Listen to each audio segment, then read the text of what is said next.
Maintenant, nous allons contacter comme chaque jour une personne parmi nos fidèles auditeurs pour lui donner un coup de main au niveau sentimental. Aujourd'hui, nous accueillons Denis. Bonjour Denis, comment ça va? Allô? Oui, allô Denis, vous m'entendez? Ah, Denis, vous êtes là? oui, bonjour Christian. C'est un plaisir de vous parler, je suis tellement fan de vous. Ah oui, je sais, comme tout le monde. Pour commencer, parlez-moi un petit peu de vous.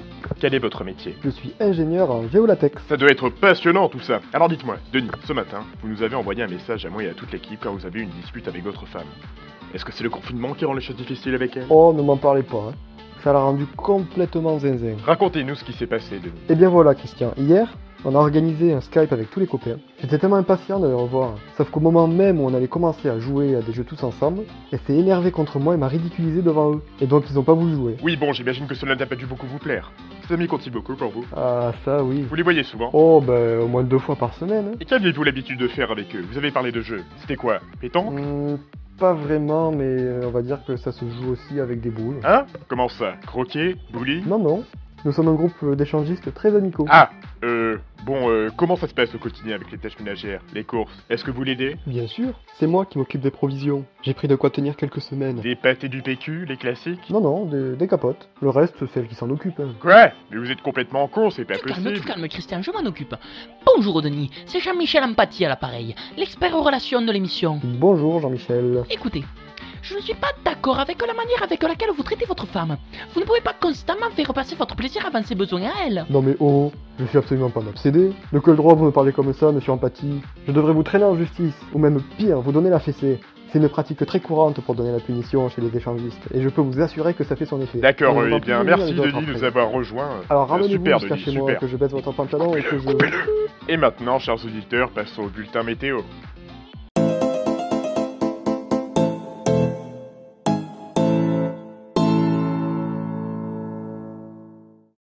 Salut les libertins, c'est Denis. Alors cette fois-ci, on se retrouve pour un vlog assez spécial.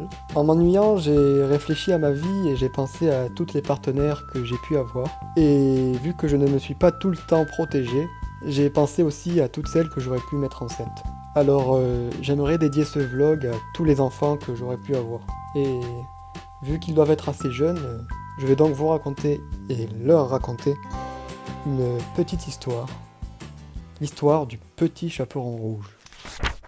Il était une fois, au printemps 2020, dans un petit village de campagne, une jeune enfant que l'on surnommait le petit chaperon rouge, car elle était allergique au soleil et rougissait à vue d'œil chaque fois qu'elle restait trop longtemps au soleil. Et sa coiffure faisait penser à un chaperon. La honte. Un jour, sa mère lui demanda d'aller apporter à sa grand-mère une galette, des attestations imprimées et une barre de traction afin qu'il puisse faire de l'exercice. Le petit chaperon rouge partit aussitôt pour aller chez sa grand-mère qui demeurait au village d'à côté, à 20 km de là. Bas les coups du confinement.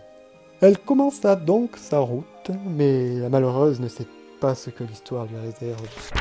Sur la route, elle croisa non loin d'un rond-point Compère le loup, qui eut bien envie de la manger, mais il n'osa, à cause de quelques gilets jaunes qui siégeaient le giratoire. « Eh, mademoiselle !» l'arrêta-t-il. Curieuse, elle s'arrêta, et il put lui demander où elle se dirigeait. « Vas-y, t'es comme Polosse, wesh, t'as cru que j'allais m'arrêter alors que j'ai encore 2h30 de marche, wesh? J'ai la mère grand à aller voir à l'autre village, heureusement que c'est la première maison, wesh !» Et elle continua sa route de plus belle. Le loup, affamé, courut alors prendre son T-Max et cabra en Y sur la 55, afin d'arriver le plus vite possible, et surtout avant l'enfant, chez la vieille. Alors que la petite marchait depuis maintenant 3 heures et des poussières, le loup arriva à l'endroit prévu, non sans être fait contrôler son attestation sur la route. La case déplacement pour motif familial impérieux pour l'assistance aux personnes vulnérables ou la garde d'enfants était bien cochée, donc il n'eut point d'encombre. À la maison, il heurte. Toc toc toc. Qui est là? C'est votre Hubert, madame, dit le loup. Hubert? Mon neveu? Ça me fait plaisir que tu viennes. Toi, que je ne vois presque jamais. Tire la chevillette et la bobinette chéra. Le loup, confus, hésita. Qu'est-ce qu'une chevillette? Qu'est-ce qu'une bobinette? Pourquoi chierait-elle? Il tira la première corde qu'il vit, et la porte s'ouvrit. Ni une ni deux, il sauta sur Mémé pour la gober. Cela faisait une semaine qu'il essayait d'être végan, mais il a craqué. Pendant ce temps, le petit chaperon rouge se battait à l'entrée du village avec la police municipale, car elle avait bien pris son attestation, mais avait oublié de la remplir, cette cruche. Cela laissa le temps à un chasseur de voir où le petit chaperon rouge se dirigeait. Ce chasseur était parmi les gilets jaunes du rond-point, et avait vu la petite parler avec le grand méchant loup, dont le casier judiciaire était connu de toute la région. Il avait senti que quelque chose se tramait, sauf que ce crétin n'avait pas d'attestation, et s'était fait arrêter par un flic à moto. L'histoire fut réglée d'un coup de fusil, et en plus le chasseur a pu emprunter la moto du policier. Mais il n'a pas gagné de temps parce qu'il fallait quand même se débarrasser du corps, et c'est pas une chose facile. Enfin bref. Du coup, le chasseur arrive 44 minutes et 18 secondes après l'idiote, qui avait perdu 12 minutes et 54 secondes à s'engueuler avec les policiers. Il put donc arriver à la maison de la vieille 31 minutes et 24 secondes après elle. Or, cette conne-là, elle est dyslexique. Elle a confondu sa droite et sa gauche. Et elle s'est perdue dans le village, parce qu'elle est partie du mauvais côté. Finalement, elle arriva chez sa grand-mère et heurta la porte avec son front car elle avait le nez collé à son téléphone. Le loup sursauta, alors qu'il roupillait sur le lit. Il imita tant bien que mal la voix de la vieille et dit « Tu es là? Wesh, mamie, c'est moi! Oh putain! Oh la gosse, je la boufferai bien! J'ai toujours la dalle, moi! » se dit le loup. « Ah, je te reconnais, ma petite. Attends 2 petites minutes. Je suis toute nue. Il faut que je m'habille. » C'est la seule excuse que le loup trouva pour avoir le temps de se déguiser en la mamie et de se mettre dans le lit rempli d'urine à cause de l'incontinence de celle-ci. « Vas-y, mamie, j'ai froid. C'est bon, wesh ?» Tire la bistouquette et la louette chira. La jeune enfant entra, sans se douter de quoi que ce soit. « Je t'ai apporté tout ce dont tu as besoin. Tu es contente? » « Oui, mon enfant, bien plus près que je te fasse un câlin. » En se rapprochant, le petit chaperon rouge vit que sa grand-mère avait légèrement changé. « Mère grande, t'as de grands bras, wesh. C'est pour mieux t'embrasser, ma fille. Mère grande, t'as de grandes jambes, wesh. C'est pour mieux courir, mon enfant. Mère grande, t'as de grands yeux, wesh. C'est pour mieux voir, mon enfant. Mère grande, t'as de ces biceps, wesh. Je fais de la muscu, frère. Mère grand, t'as de ces dents, wesh. C'est pour mieux te manger, salope. » Et le loup essaya de se jeter sur l'enfant sans défense. Mais d'un énorme craquement sortit la vieille de l'armoire avec un fusil. Et oui, le loup n'aime pas la viande trop faisandée, et donc l'avait enfermé dans l'armoire. Armoire dans laquelle se cachait un fusil. Et d'un coup de pied, les portes se sont cassées, parce que l'armoire était aussi vieille que la vieille. « Oh les mains, gros con de tes morts !» dit la mamie, en pointant son arme sur le museau de l'animal. Au même moment, le chasseur arriva, et il vit la violence de la mamie. Il défonça la porte d'entrée et mit la vieille en joue. « Oh les mains, vieille peau !» Le loup cria. Et courut s'enfermer dans une autre armoire. La vieille changea de cible et tourna son canon vers le chasseur, qui n'hésita pas une seule seconde à exploser le cerveau de celle qui la menaçait. « Mais wesh, t'es débile !» dit le petit chaperon rouge, désormais traumatisé. « Ne t'en fais pas, je t'ai sauvé la vie. C'est fini maintenant. » « Et le loup dans l'armoire et ma grand-mère. T'es sérieux, wesh ?» C'était un vrai capharnaüm. Le chasseur ne comprenait pas. Mais bon, maintenant, il devait faire sortir le loup, qui pleurait dans l'armoire de par sa phobie des armes à feu. « Hé, le loup, t'as fini ?» dit le chasseur. « Non !» pleurait-il. « Allez, ou tu sors ou je te sors, mais va falloir prendre une décision. »« Mais j'ai faim. Ah oui !» Le loup ne voulait pas sortir. « Bon, allez, je t'offre un resto, » proposa le chasseur. « C'est vrai ? Mais oui, je connais une bonne adresse avec de ces gigots d'agneau. Bon, allez. »« Et rangez votre arme, j'en suis phobique, » demanda le loup. Le chasseur donna son arme au petit chaperon rouge pour qu'il le cache. Sauf que la fille était énervée comme Jaja suite au meurtre de sa grand-mère. Et elle attendit que le loup sorte pour dire « Crevez, Bachibouzouk !» Pam, pam, pam. Elle tua le duo sans hésiter. Tout est bien qui finit bien. Enfin, presque. Le chasseur avait le corona et le petit chaperon rouge l'a chopé. Les obsèques de la vieille se feront un maximum 4, celles du chasseur aussi. Et le loup sera mort en ayant faim, même pas rassasié. Mais le village a retrouvé son calme, En même temps, tout le monde est confiné, donc c'est pas bien bruyant de base, mais voilà quoi. Enfin, morale, n'oubliez pas de prendre et de remplir votre attestation, sinon vous allez arriver à la bourre et tuer les mauvaises personnes. Voilà les amis, j'espère que cette histoire vous aura plu. Je vous dis à la prochaine, c'était Denis, ciao.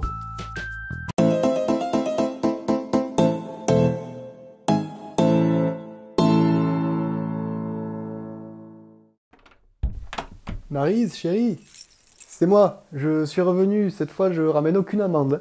Par contre, je ramène encore des capotes parce que les autres elles sont périmées et j'ai aussi pris un peu de lubrifiant ou caramel beurre salé, ça peut toujours servir. Hein. Maryse, tu es dans la chambre? Écoute, je te pardonne de m'avoir ridiculisé devant les autres. Tu t'étais peut-être juste levé du mauvais pied l'autre jour. Ça arrive à tout le monde. Allez Maryse. Je rentre. Je te dérange pas pendant un petit plaisir solitaire, j'espère. Maryse? Tiens. Une lettre. Denis, si tu lis cette lettre, ce sera déjà trop tard et je serai partie. Partie pour toujours. Je t'entends déjà dire que je suis susceptible ou tout simplement égoïste. Mais tu vois, il faut que je te dise un truc, Denis. J'en ai marre. J'en ai marre d'être ridiculisée, humiliée par un gros connard comme toi. Sérieusement, ce que tu as fait la semaine dernière, je n'ai jamais été autant déçue par toi. Depuis quelque temps, tu n'es plus le même. Tu ne me prends pas dans tes bras comme avant. Tu n'es pas intentionné comme avant. Tu ne penses qu'à ce qui te fait envie. Et tu sais très bien de quoi je parle. Il suffit de regarder ce que tu viens d'acheter. Hein? Quoi? Comment je sais que tu as acheté des capotes? Il s'avère que je te connais mieux que tu ne penses, Denis. Il faut que je te dise quelque chose. Je pense qu'à partir du moment où je ne suis plus heureuse et que je fais des choses pour servir mon mari, je suis esclave et je ne suis pas libre. Le bonheur? Alors parlons-en. C'est simple. À la maison, je m'occupe de tout. Ménage, cuisine, linge, courses. Quand on s'est marié, tu as cru avoir droit à une femme de ménage gratis? Je me tonne physiquement, gratuitement, et je fais le ménage. Tout ça, sans jamais un merci. Tu crois que c'est ça le bonheur? Non. Non, c'est pas ça le bonheur. Tu sais comment ça s'appelle, Denis? De l'esclavage. Je suis le type de l'esclave. Je ne veux plus vivre ça, Denis. Tu comprends? Les femmes sont conditionnées à servir les autres et à ne jamais s'occuper d'elles-mêmes. Elles sont conditionnées à toujours être au service de l'extérieur. L'homme arrive à la maison, la femme se voit à ses demandes, courbe les chines et ne dit rien. L'homme a faim, la femme gentiment sourit et lui fait manger. L'homme humilie sa femme devant ses amis car elle ne veut pas se faire baiser devant eux. La femme, attention, ne doit rien dire, par peur de paraître hystérique. Je connais exactement l'image que les hommes veulent avoir des femmes. Seulement à partir du moment où je m'en rends compte et que je te le dis, je suis vue comme antipathique. Je savais depuis le début que le club n'était pas une bonne chose pour notre couple. J'ai été trop naïve, trop aveuglée par ce que tu disais. Comme d'habitude, j'acquiesce à tes demandes. La question est que je veux me prendre en main moi-même. Alors je fais ce qui me semble être la meilleure chose à faire. Je ne veux plus te voir. J'ai les mains qui tremblent, j'ai trop à dire car il y a un trop plein. Cependant, si je peux rajouter quelque chose, ça serait bien ça. Tu es vraiment trop con, Denis. Oh non, Maryse. Oh merde.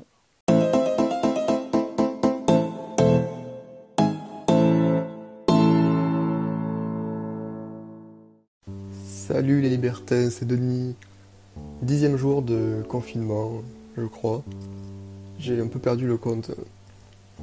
Désolé si j'ai pas trop l'air dans mon assiette aujourd'hui, Maryse est partie. Bon, elle a pas dû aller bien loin avec le confinement, mais voilà, elle est partie. Elle m'a laissé une lettre. Je vais pas vous la lire, sinon je vais plomber l'ambiance. Mais vous savez, l'histoire de ma rencontre avec Maryse, elle est très mignonne, digne d'un conte de fées. Je vais vous la raconter. Alors, il faut remonter à mon premier boulot. J'étais animateur. Mais pas n'importe quel animateur. Je m'occupais d'animer des événements et surtout des enterrements de vie de jeunes filles. Et vous la sentez venir, l'histoire d'amour. La première fois que nos regards se sont croisés, c'était à son enterrement de vie de jeune fille, du coup. Et la veille de son mariage. Ouais. Alors oui, son presque mari n'était pas ravi, et ne l'est toujours pas d'ailleurs, mais bon, c'est une autre histoire ça.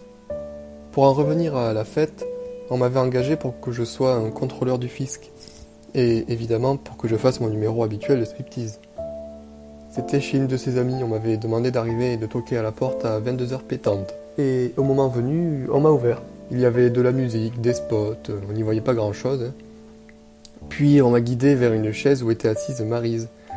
Et non, ce n'est pas à ce moment le coup de foudre. Déjà, elle m'a vu habillé en contrôleur du fisc, et Dieu sait si ça l'a fait fantasmer. Et puis, quand j'ai commencé mon show, je sentais qu'elle me dévorait du regard. Je lui ai donné ma mallette de contrôleur, et j'ai enchaîné sur le striptease. En me rapprochant d'elle alors que j'étais en slip moulant en latex, j'ai croisé son regard, et j'ai directement été sous le charme. On ne s'est pas quitté des yeux jusqu'à ce que je fasse mon plus beau twerk de toute ma vie. Et pour le show, je lui ai pris ses mains pour les poser sur mon postérieur. Et je peux vous dire qu'elle les a pas enlevées d'elle-même. Et quand je me suis remis face à elle, eh bien, on s'embrassait. Et oui, devant toutes ses copines, qui étaient bouche bée, on se faisait des galoches, la veille de son mariage, alors qu'on ne se connaissait pas 10 minutes auparavant. C'est ce qu'on appelle un coup de foudre, les amis. Après, je peux pas tout vous dire en détail entre la nuit torride et la rencontre, entre guillemets, avec son ex, puisqu'il est venu la chercher pour le mariage quand même, mais il avait pris son 9 mm parce qu'il avait appris qu'elle serait peut-être accompagnée. Mais du coup... Bon, désolé, je décroche. Oui, allô ? Salut Denis, c'est Dominique. Ah, salut Domi, qu'est-ce qui se passe ? Il faut qu'on parle. On a lancé un appel Skype avec les autres, tu peux venir ? D'accord, j'arrive. Par contre, ça devra attendre le prochain épisode.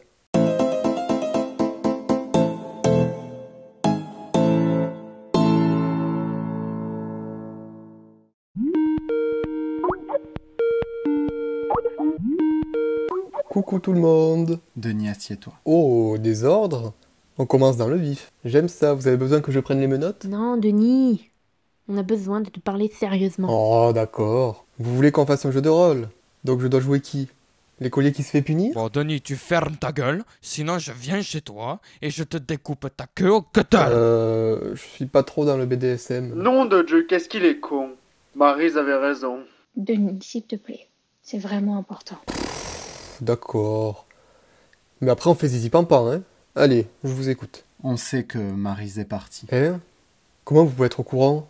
Elle est partie genre y a même pas 6 heures. Elle nous a envoyé un mail à tous pour nous annoncer son départ définitif du groupe en jetant qu'elle t'avait quitté. Ok, d'accord. Vous m'appelez pour savoir si je vais bien. Bah vous savez quoi ? Je m'en fiche qu'elle soit partie. C'est triste, oui, je suis... Pathétique. Non, soulagé. Car je vais enfin pouvoir me concentrer pleinement à nos activités de groupe. Et plus avoir à me soucier d'elle et de ses petits problèmes. Ouais, en parlant de nous... On va enfin pouvoir commencer ? Non, Denis, ce qu'on va te dire va être dur à entendre. Mais on peut pas faire autrement. Quoi ? Qu'est-ce que vous allez me dire ? Comme Maryse est partie, nous ne pouvons plus t'accepter dans le groupe. Quoi ? Comment ça ? Les règles de l'échangisme sont très claires. Il faut être en couple pour pouvoir participer. Mais c'est pas juste, vous pouvez pas me virer comme ça. Je suis le cœur du club. Et pourquoi vous virez pas Stripus Trapov aussi ? Il a jamais été en couple, lui, et on l'a toujours accepté, ce profiteur. Bien sûr que si, que je suis en couple. Avec... Mais toi, tu n'es plus en couple. Alors on va devoir te dire bye bye. Mais vous êtes tout pour moi, vous pouvez pas m'abandonner. Je suis vraiment désolé, Denis. Non. Non, non, non. Non. Tout, mais pas ça. Au revoir, Denis. Pourquoi tout ça n'arrive qu'à moi ? Vivement que ce confinement se termine. Il a dit quoi le président déjà ? Encore 2 jours, je crois.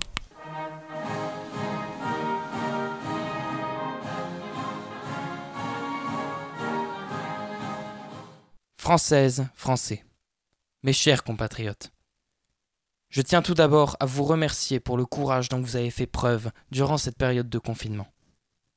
Vous avez montré au monde entier la force de notre nation. et vous pouvez en être fiers. Malgré tout, le virus fait toujours rage, mais ne vous en faites pas. Nous ferons tout pour le vaincre. En ce moment même, le professeur Didier Raoul est en train de travailler sur un remède à base de parmesan et du moteur d'une 106.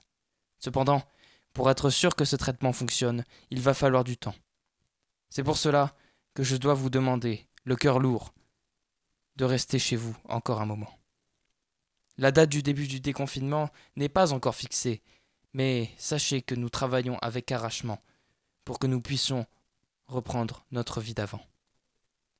Cette guerre que nous menons sera bientôt finie, je vous le promets. Vive la République, vive la France.